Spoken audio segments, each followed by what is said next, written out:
Monster Hunter Wilds launch day is right around the corner. As such, in today's video I'll be discussing monsters I hope to see return and monsters I hope we don't. This idea was inspired by Nova Bushido, so make sure to send him some love. I'll leave his channel in the description. First and foremost, monsters in this list are not added on the basis of how much I personally like them. In fact, some of my personal favourites will be on the list to not return. Instead, discussion will be made based on how the monster impacts the game's overall health, thematic relevance, and longevity. For example, as much as I love Malfestio, it wouldn't make too much sense him making an appearance without the Curio or Anomaly monsters present. Before going any further, yes, I'm aware a lot of the roster leaked a while ago, however myself and many other players have not looked at any of this, so please let's keep the comment section spoiler free. With that being said, let's begin by discussing the Fated Four. This group of monsters consists of Mizusune, Glavenus, Astalos and Gameth. This band of challenging monsters haven't all been together in a title since Generations Ultimate.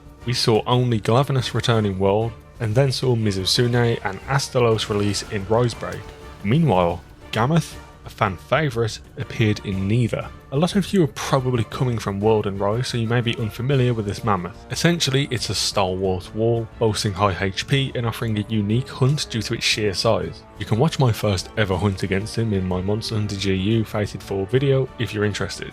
Based on this opening description, you might feel inclined to argue that Gameth deserves a re-entry to the series due to his absence from latest titles, but the other three have been able to make reappearances, so why should they come back? Well, put bluntly, the Fated Four serve as a solid checkpoint to test how far a player has come. In order to take down the Fated Four, the hunter must demonstrate that they've got a good understanding of key fundamentals like positioning, openings, and how in general to approach monsters of different playstyles. Gameth requires you to be patient in a long drawn out exchange, whereas Astalos commands you to play reactively based on short bursts of aggression, for example. The two confirmed locales, being the Wildspire Waste and Scarlet Forest, already would arguably make sense for three of the two to make home. In-game settings may lead us to believe another biome is certain, but we won't be discussing that here today out of respect for those not wanting the spoilers. However, being as we currently have a desert, swamp, and an oily, fiery area, a frozen tundra would contrast nice as a good locale to balance things out, and that is where Gameth would of course be found in Monster Hunter Wilds. Many of the monsters could take a similar role as the Fated Four without doubt in my mind, and I'd be okay with that. To recap, I simply believe Gameth has earned its reappearance in the 6th generation, so why not allow him to do so along with his old classmates. We also can't forget about the incredible deal running over at Fanatical. Right now you can pre-order Monster Hunter Wilds at an 18% discount. By using the link in the description you'll also be supporting the channel, so I'd greatly appreciate anyone willing to do so. A good challenge is important, which brings me on to my next point. In an interview, Capcom made the point that there will be less focus on Elder Dragons in Wilds. I really like this, as I believe Elder Dragons need to be treated as a greater spectacle rather than what we've had thus far. Let's be honest, we all know what Teostra is and what it does by this point, and that goes for many other Elders as well. If we continue this line of thinking, do we really need them to come back just to be another high rank monster? I personally don't think so. Now, Capcom didn't say there'll be no Elders, so if some of them are to have presence in Wilds, I truly want them to be difficult fights that require you to prepare and take a few carts at the very least. There should be endgame content in my opinion, not something you can just go do as soon as you beat the main story. This would help with the long-term health of Wilds as well. We don't want players rushing through content and having the best gear possible in the first week of Wilds being out. Let's take our time, steadily release certain hand-picked Elders to the game, make bigger events out of them, you know? If the Monster Hunter team gave us these big build-ups to an Elder Dragon returning and made the quest a much more grandeur experience, I think the whole community would enjoy that, new players and veterans. And being as we will have such a high influx of new players, let's make sure the Elder Dragons leave a lasting impression. If any existing Elder Dragons are to return in Wilds, I'm not sure who I would want back. My favourite monster of all time is Nergigante. However, I wouldn't want him back so soon as it wouldn't thematically make sense. Nergi is supposed to be incredibly rarely sighted, and the only reason we see him so much in World is because of how Xeno'jiiva drives the main plot. But which other Elder would be a good fit for Wilds? Let me know in the comment section down below. Okay, so back to more of what I want to return. I want to give an honourable mention to Malfestio. I first encountered him in my recent playthrough of low rank in Monster Hunter Generations Ultimate. Malfestio would be a great fit for the Scarlet Forest, and the reason I want him back is due to his unique status and sleep status attacks. God, that was a mouthful to say. Getting hit by certain moves results in your controls inverting, which is a highly unique interaction in the series.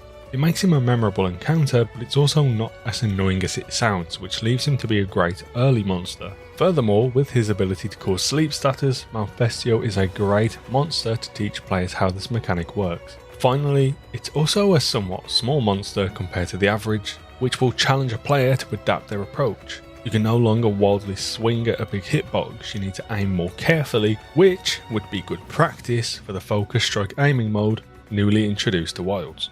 Moving on, there's no doubt in my mind that a host of monsters that made their debut in World will make a return. However, with Rise being the latest game prior to Wilds, I think it's really important we see representation from that game. This would need to be a monster that debuted in base game Rise that would allow this group of hunters to feel happy seeing a familiar face. Magnamalo is an obvious choice from this perspective. After all, it was the cover monster of Rise, but furthermore it isn't an Elder Dragon, which aligns with earlier discussions. It's also a more challenging monster too when you compare it to the average, so by all means it would be a good fit gameplay wise.